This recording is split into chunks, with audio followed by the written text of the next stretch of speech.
Hello everyone, good day mga ka-awesome parent. For today's video, meron lang tayong itatakal na topic na very interesting. Ito yung tinatawag na hyperlexia.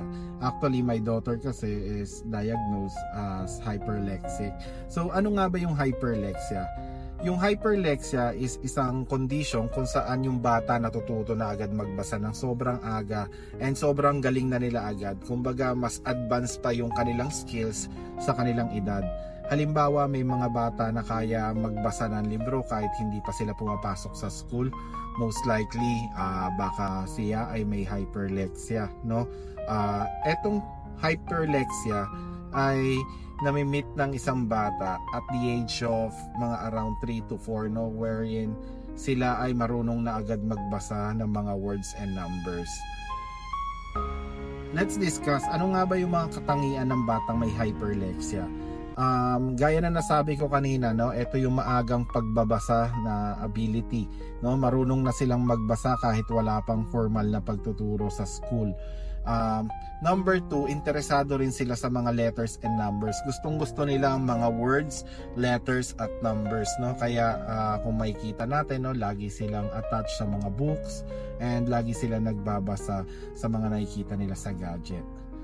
Number 3, however, no, meron silang hirap sa pag-intindi nung binabasa nila, no? Kahit mabilis sila magbasa, hirap silang maunawaan yung kahulugan nung kwento or nung salita na nabasa nila.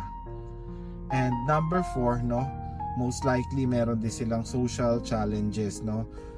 Maaaring mahirap sila makipag-usap sa ibang tao or makipaglaro sa ibang bata at hindi sila masyadong nakikipag-usap sa mga taong nakakaharap nila. Now, paano natin matutulungan ang mga batang may hyperlexia? Ako, to share with you, ang ginagawa ko with Megumi, no, lagi kami nag-i-storytelling, no.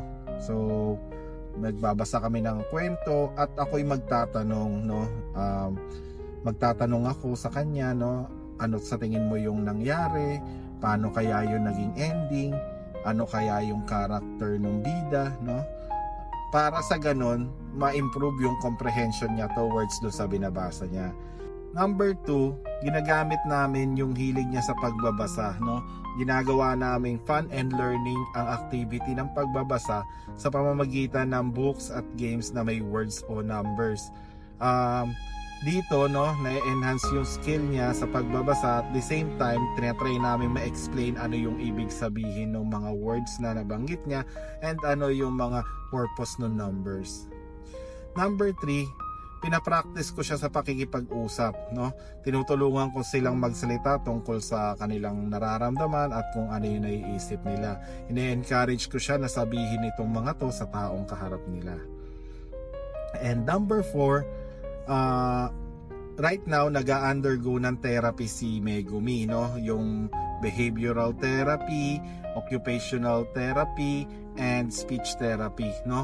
Of course, hindi tayo eksperto sa larangan nito and merong mga professional na talagang inaral nila kung paano maiisaayos yung ganitong concern, no. So, ito ay siguradong magde-develop sa kanya at makakatulong sa social at kanyang communication skills.